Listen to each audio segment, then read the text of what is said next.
तो dear students, इससे पहले कि ये टॉपिक स्टार्ट हो, very warm welcome to all of you.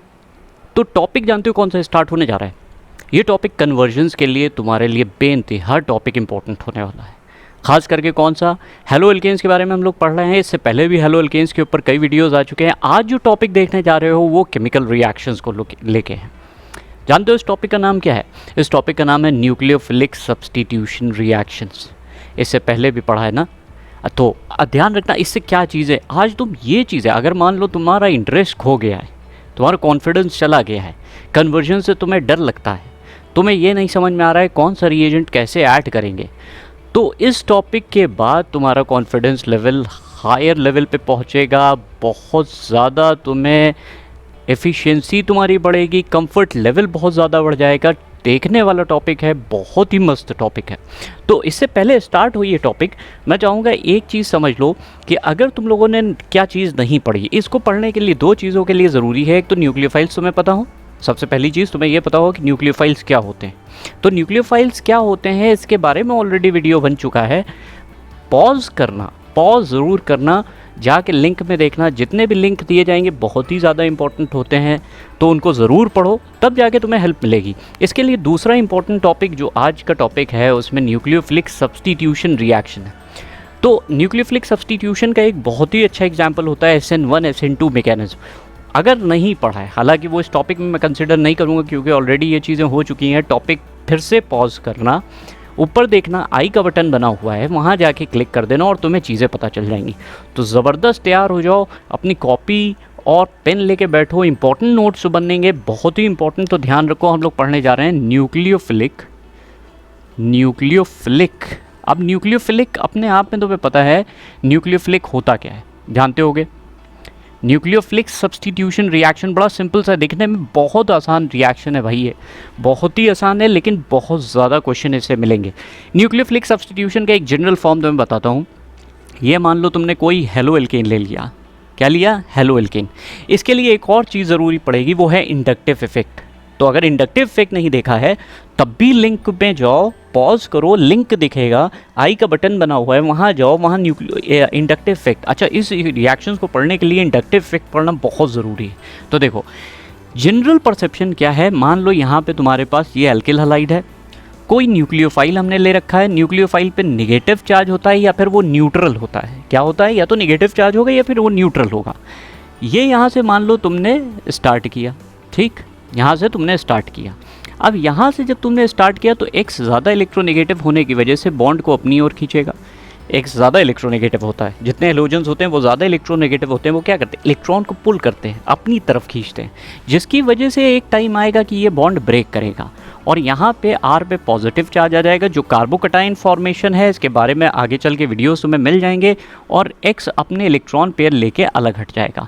उस टाइम पे रोल आएगा न्यूक्लियोफाइल का, और न्यूक्लियोफाइल क्योंकि नेगेटिवली चार्ज है, ये अटैक करेगा आर पे और यहाँ से बना देगा आर, और न्यूक्लियोफाइल जुड़ गया। जो भी तुम्हें न्यूक्लियोफाइल, बहुत से न्यूक्लियोफाइल हैं, और X माइनस अलग हो गया। तो ये जनरल तुम्हारा फॉर्म है किसका? न्यूक्लियोफिलिक सब्स्टिट्यूशन रिएक्शन का।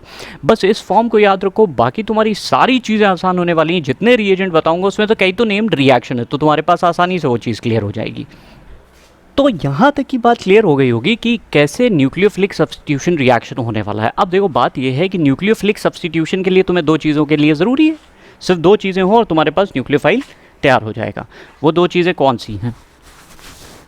क्या होता है? देखो, सपोज करो कौन कौन से न्यूक्लियोफाइल्स तुम्हें पढ़ने हैं। अगर तुम्हें ये ध्यान हो गया कौन कौन से न्यूक्लियोफाइल्स, मेरा डस्टर कहाँ गया, कौन कौन से न्यूक्लियोफाइल्स तुम्हें पढ़ने हैं,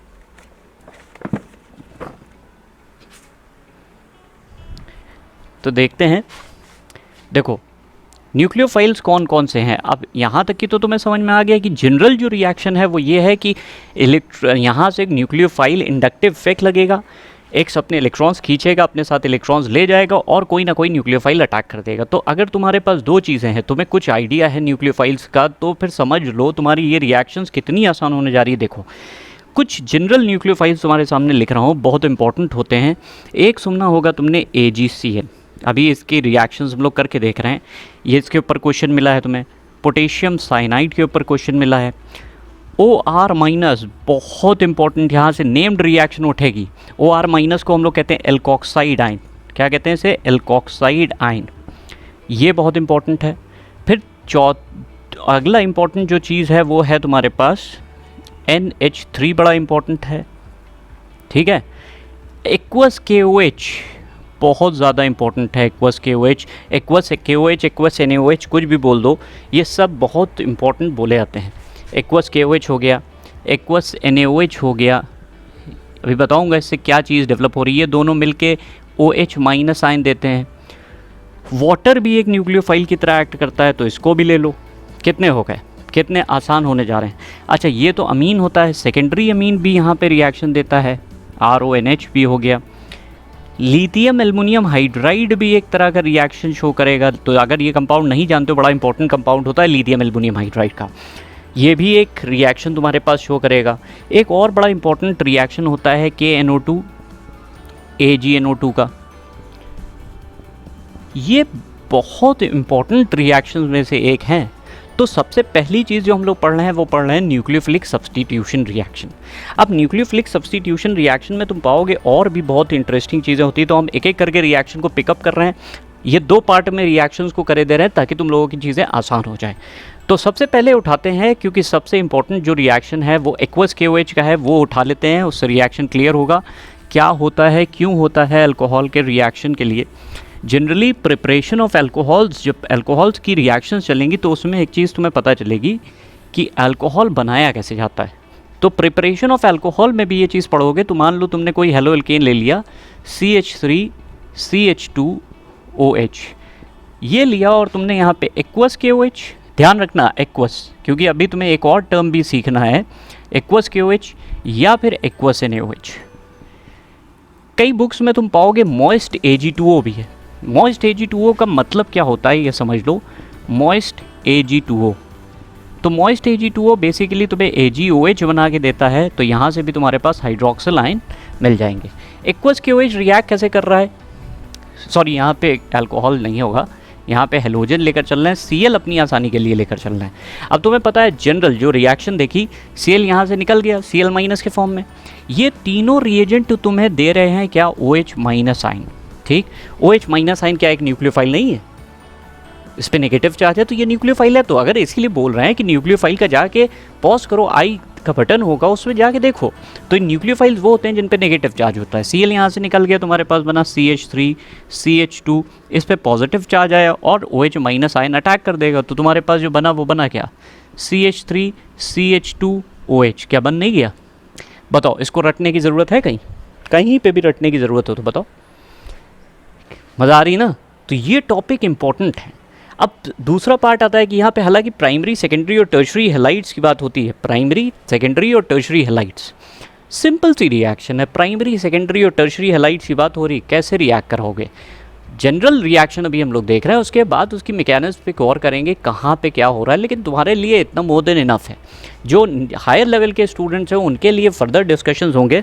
तो नेक्स्ट पार्ट हम लोग क्या देखने जा रहे हैं कि एक तो ये रिएक्शन बहुत इंपॉर्टेंट है मॉइस्ट Ag2O के, और यही रिएक्शन SN1 SN2 की मैकेनिज्म भी शो करता है।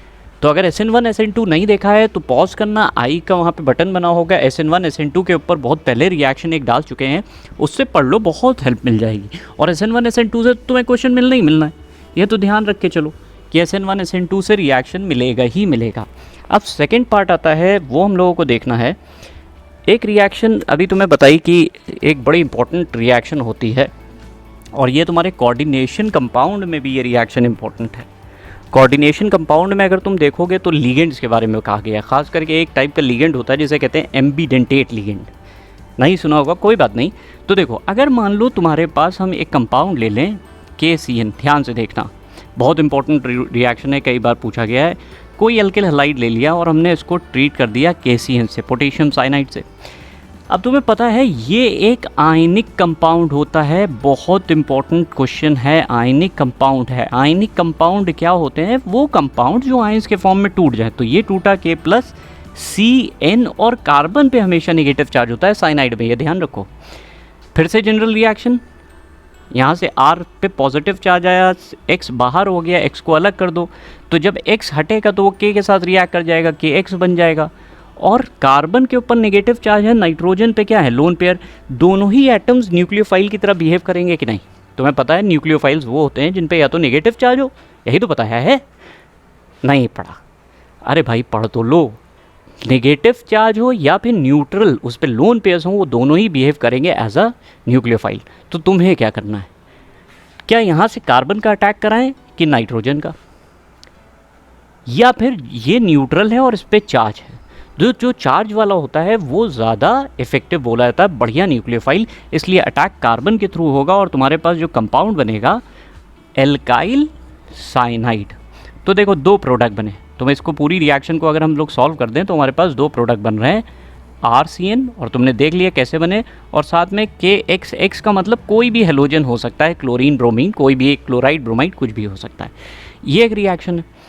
अब यहीं पे एक ट्विस्ट आता है कि अगर मान लो तुमने KCN के अलावा तुमने क्या करा, तुमने इसी सबस्ट्रेट सेम लिया, तुमने कोई सबस्ट्रेट सेम ले लिया, मान लो CH3 CH2 Br वगैरह कुछ भी ले लिया, फिर से सबस्ट्रेट सेम लिया, लेकिन इस बार तुमने KCN के बजाय हमने ले लिया AgCN, पोटेशियम सिल्वर साइनाइड। अब ध्यान से सुनो, सिल्वर साइनाइड एक कोवलेंट कंपाउंड होता है। ये वर्ड अगर नहीं लिखोगे तो नंबर्स नहीं मिलेंगे। ये कोवलेंट कंपाउंड है, और कोवलेंट कंपाउंड की खासियत ये होती है कि ये ब्रेक नहीं करता। जैसे KCN टूट रहा था K+CN- में, AgCN नहीं टूटा है, AgCN कोवलेंट है, तो केवल नाइट्रोजन पे अब लोन पेयर है, यहाँ पे कोवलेंट बॉन्ड है, तो ये तो ब्रेक नहीं करेगा। नाइट्रोजन पे लोन पेयर है, वही यहाँ से ये निकला X-, R पे पॉजिटिव चार्ज आया, और उससे साइनाइड का नाइट्रोजन, ये जो नाइट्रोजन के लोन पेयर्स हैं ये इलेक्ट्रॉन अपने दे देंगे, क्योंकि पॉजिटिव चार्ज का मतलब होता है इलेक्ट्रॉन डेफिशिएंसी। R पे पॉजिटिव का चार्ज आ रहा है, एल्काइल ग्रुप है, उस पर पॉजिटिव चार्ज आ रहा है, मतलब इलेक्ट्रॉन डेफिशिएंट है। तो यहाँ से जो कंपाउंड बनेगा वो बनेगा RNC। दोनों का मॉलिक्यूलर फार्मूला सेम दिख रहा है ना, दोनों का मॉलिक्यूलर फार्मूला सेम है, एक R एक N एक C, लेकिन दोनों कंपाउंड्स डिफरेंट हैं। इसको बोलते हैं साइनाइड। जब R का कनेक्शन C से हो तो साइनाइड, जब R का कनेक्शन N से होगा तो इसे कहते हैं आइसोसाइनाइड। एम्बीडेंटेड लिगेंड्स के बढ़िया से एग्जांपल्स हैं। सेम यही कंसेप्ट तुम्हारा, सेम यही कंसेप्ट KNO2 पे लगता है। ये क्वेश्चन तो AgCN और सिल्वर साइनाइड, इन दोनों के लिए क्वेश्चन बनता है। ठीक इसी तरह से एग्जाम्पल करके ही दिखा देता हूँ। जैसे मान लो कोई अल्किल हलाइड लिया, ठीक, और इस बार हमने इसे ट्रीट करा, फिर से कंपाउंड देखो, कंपाउंड बड़ा इंपॉर्टेंट है। तो नेक्स्ट जो कंपाउंड है, मान लो तुमने अल्किल हलाइड लिया, और अल्किल हलाइड में तुमने इस बार क्या करा, ये अल्किल हलाइड लिया, कोई भी अल्किल हलाइड, कोई भी alkyl halide, CH3 CH2 Br, CH3 CH2 Cl, कुछ भी। यहाँ पे तुमने लिया पोटेशियम नाइट्राइट। अब सुनो, ये भी आयनिक कंपाउंड होता है, ये भी क्या है, आयनिक कंपाउंड। अब आयनिक कंपाउंड है तो कैसे टूटेगा, आयनिक कंपाउंड है तो K+, लेकिन अब देखो चार्ज कहाँ पे आ रहा है, ONO, नेगेटिव चार्ज ऑक्सीजन पे है, बॉन्ड यहाँ से टूटेगा, R पे प्लस चार्ज आएगा, प्लस से ऑक्सीजन जुड़ेगा, ये बना कौन सा ग्रुप, नाइट्राइट।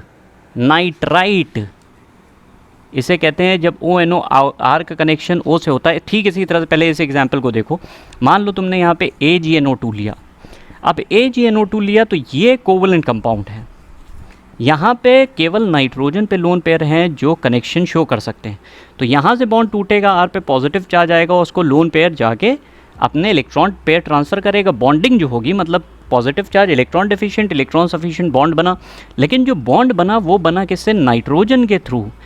ये क्या बना, कनेक्शन देखो, R यहाँ कनेक्ट है ऑक्सीजन से, R यहाँ कनेक्ट है नाइट्रोजन से, दोनों के मॉलिक्यूलर फार्मूले सेम हैं, दोनों के मॉलिक्यूलर फार्मूले से नाइट्राइट कहते हैं, इसे कहते हैं नाइट्रो। और पूछा जाता है why such type of difference is found, why such type of difference is found in these compounds. तो आंसर क्या हो गया, because this one is an ionic compound which breaks down into K+ O पे negative charge, and this one is a covalent compound। ये covalent compound जो कि ions के form में टूटेगा ही नहीं, जब टूटेगा नहीं तो कहाँ से जोड़ दोगे। तो ये दो इंपॉर्टेंट तुम्हारे पास रिएक्शंस हो गई। SN1 SN2 के बारे में ऑलरेडी बता दिया है, अभी और भी है टॉपिक, सेकेंड पार्ट में मिलते हैं फिर से कुछ इंटरेस्टिंग रिएक्शंस के साथ। तो तैयार हो जाओ, उसके लिए जब तक कि तुम्हें आई का साइन जो दिया है, पॉज करो, आई की वैल्यूज़ को देखो, उससे तुम्हें सारा जितने भी लिंक्स हमने दिए हैं इस टॉपिक में पढ़ ज़रूर लेना, तब चीज़ें मज़ा आएगी। तो कैसा लगा टॉपिक, लाइक करो, सब्सक्राइब करो, शेयर करो, एक दूसरे को बताओ, हेल्प करो, ठीक है। चलो नेक्स्ट में मिलते हैं।